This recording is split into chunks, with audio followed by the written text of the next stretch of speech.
Good afternoon. My name is Captain Krista Stedman. That's CHRISTA STEDMAN. I am the Public Information Officer for Austin Travis County EMS. I am joined this afternoon by Austin Police Department Public Information Officer Ariel Crooms. That's ARIEL CRUMES, as well as Austin Travis County EMS Assistant Chief Wes Hopkins, WESHOPKINS, and last but certainly not least, the Chief Medical Officer for St. David's North Austin, Dr. Peter DeYoung, PETERDEYOUNG. So we're here this afternoon to give you all an update on the incident that happened last night and some things that we have learned since then. As well as just sort of walk you through some of the reasons that you saw such a big response to this incident. I'll start out by saying that we are unable to provide updates on the conditions of the two pediatric patients that were transported to Dell Children's, but I believe we'll be able to give some updates about some of the other ones.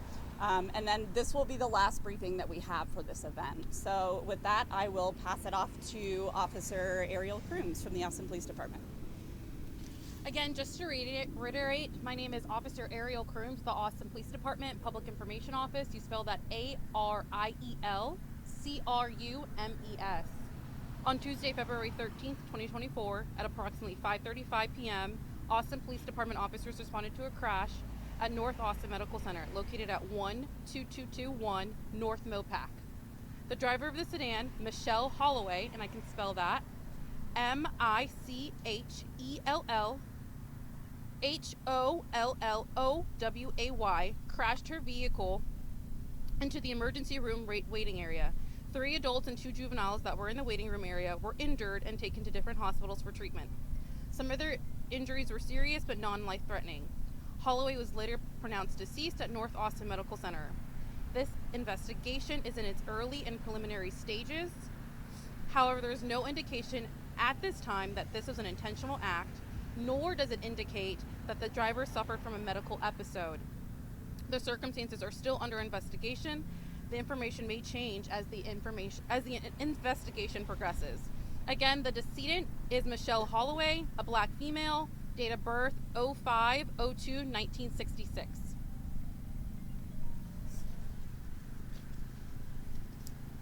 Good afternoon. My name is Wes Hopkins. I'm an Assistant Chief for Austin Travis County EMS. We wanted to give you some updated information.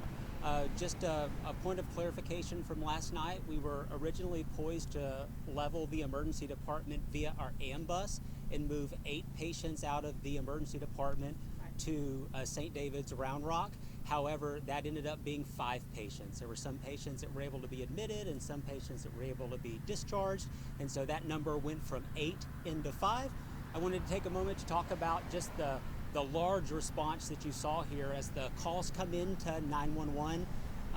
We definitely, being 5:30 in the afternoon, given traffic and the just sheer volume of calls we have, front-loaded this. We've got mass casualty levels, 1 through 5, 1 being the large volume of patients, 5 being the least. And so we leaned heavily into this from a 5 to a 4, just to make sure that we had the number of ambulance resources here to meet the patient volume that we didn't know we were going to have. And so we were very grateful that it turned out to be a lower number of patients. I would say that, you know, the Austin Police Department, the Austin Fire Department, and Austin Travis County EMS trained for this type of incident. However, being at a healthcare facility, we had medical providers on staff. And so it was a really interesting situation. We're very grateful. The medical staff definitely jumped in harm's way in a very austere and dynamic environment and came to meet the needs of those patients, and we're incredibly grateful.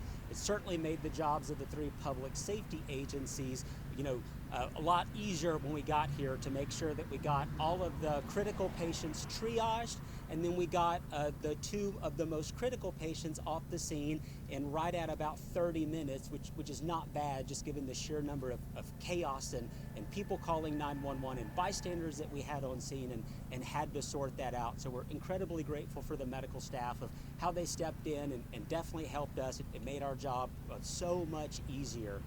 And then just to say that you saw that large ambulance response, we went ahead and utilized our ambus so that we could take 911 ambulances and put them available for the rest of the 911 system calls. And so the ambus is a local and state asset that Austin Travis County EMS has so that we can just move large volumes of patients. And fortuitously, these patients, obviously, because we were leveling the ER, were going to the same facility, so it made a lot of sense to utilize that asset to move those patients.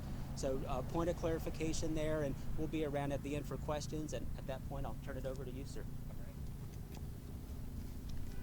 All right. Thank you, everybody, for being here. Dr. Peter DeYoung, I'm the Chief Medical Officer at St. David's North Austin.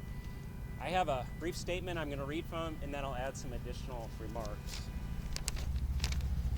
St. David's North Austin Medical Center is grateful for the swift efforts of our first responders, the safety of our patients and their families, as well as our employees. It remains our number one priority. St. David's North Austin Medical Center has resumed operations and is open to EMS transports as of 7 a.m. this morning. While the hospital's north entrance remains closed, visitors and staff can use our other entrances, including through the Children's Hospital and the Women's Center. We are hopeful that our north entrance will be open later this afternoon. Patients who are arriving for surgery are being asked to enter through the hospital's west entrance. So that's the official statement, but wanted to just share with everyone, I just want to turn and thank all of you so much for what you have done, for your quick response, for partnering with our facility, and saving lives. It was a chaotic environment, but you added order, and it made such a difference. So thank you for your partnership, each of you. I also want to thank the entire hospital team. When this happened, there was a loud noise. The facility knew something was going on, and people descended from all parts of the hospital to rally together and to jump into what was a very unknown and dangerous situation. We had 3 team members that when the vehicle entered into the lobby, it was in drive and running, and they put their life in harm's way and stopped the car from running and did their best to preserve life for the driver. And so I just can't think about superheroes. Those are superheroes for doing that. And so thank you to those team members specifically. Thank you to the doctors and nurses and techs and everyone at our facility that just did everything they can amidst so much chaos. We really felt, considering the tragic nature of what happened, there were so many blessings that did occur. Something that it might be seen in some of the videos was the water. The vehicle had direct impact to a very large aquarium that really, I believe, saved lives as it absorbed the impact. And so, thank you. I thank God for intervening there and giving us that protection. But there was just so many things. It's hard not to be emotional just talking about it. I did want to kind of reiterate that we are thankful that the patient transferred to Round Rock is in stable condition. The 2 pediatric patients were not able to give an update, as was mentioned, and there was another family member that went with them that was not officially seen here. And we did have a patient that was seen for injuries and later discharged. But those are kind of the key remarks I wanted to share with you all. Do you think Ms. Holloway had passed out? There was CPR in progress. Was she unconscious when the car came to a stop? Yeah, I'm not at liberty to answer that question. So I don't have anything to add unless someone else does. Actually, you would be able to answer this. Are there any, barriers in front of the ambulance that would maybe stop a car, or should there be some Sure. anything to stop this? Yeah, no, great question. We did not have a barrier there. That is open to make ease of access for patients to come in with wheelchairs and other assist devices. But I acknowledge your question for sure. Can you just clarify? I know you mentioned the aquarium. Can you take us through, because for some people who have never been in there, what that looked like before, and then how it actually helped stop the situation? Yeah, it is a very large aquarium, of substantial size, with many gallons of water, and so that aquarium absorbed a large part of the impact, and also was a large amount of water that went onto the vehicle. There was lots of pictures of smoke that have been on social media. From what we can tell, that smoke was all from the tires continuing to squeal on the tile.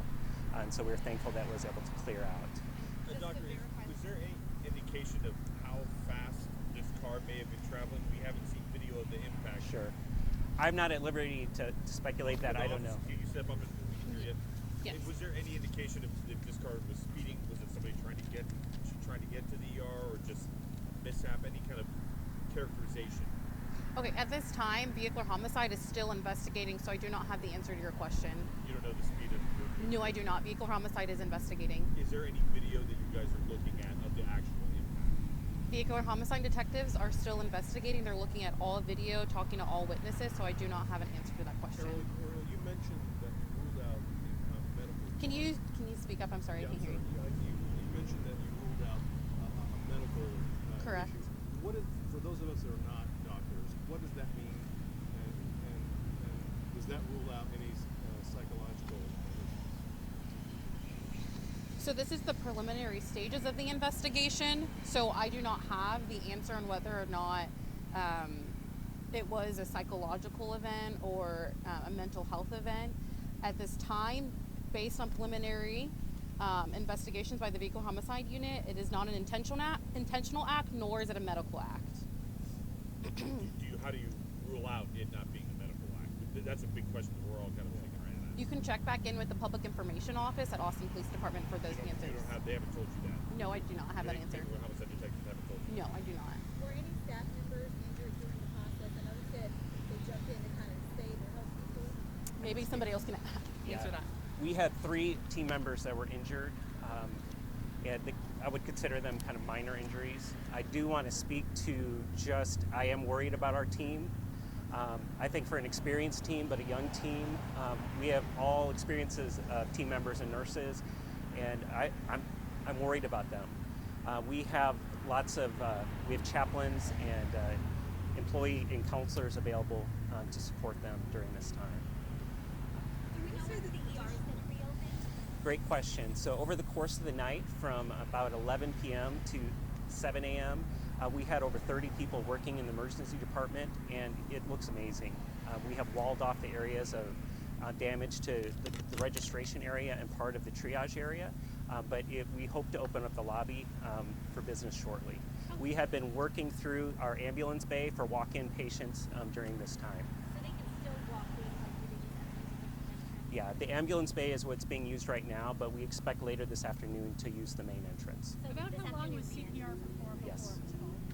Pardon? About how long? Who performed the CPR exactly? Yeah. Like how long? It was our physician team there. I don't have the answer to that question. Does she have a connection to the hospital or a recent patient or any connection to the hospital? I don't think I'm at liberty to say that. I'll check with our team if I can share more on that. Can you say the position of the patients again? I couldn't hear you. Sure, absolutely. So we transferred out 4 patients that had injuries. One was a woman that went to Round Rock. A second was not truly a patient, but was a parent of 2 pediatric patients that went to a neighboring facility. I can only speak to the stable condition for the patient that's in our health system at St. David's Round Rock. Dr. Diop, was Bishop Holloway a former employee or current employee of the hospital? Not that I'm aware of. Were all the people that were injured, were they in the waiting room? Yes. This is one of those things I would consider providence, in that the waiting room had been cleared out. It can be a very busy place, and that there are relatively few patients there at this time, and we're very thankful for that. But they were in the waiting room in the area around the aquarium. Were there any other patients in the waiting room as well? I believe so. I can't speak to how many. Does this accident make you want to, I couldn't hear too much, so forgive me if I'm asking again, but does it make you reconsider the bollards or kind of any measure, precautionary measures on the outside? Those are things. Would be out of my chief medical officer hat, that I'm sure the operations team has lots of expertise. I hear what you're saying, though, and we will be discussing this. Thank you guys very much. I'm going to get these guys back to work. We appreciate everybody being here.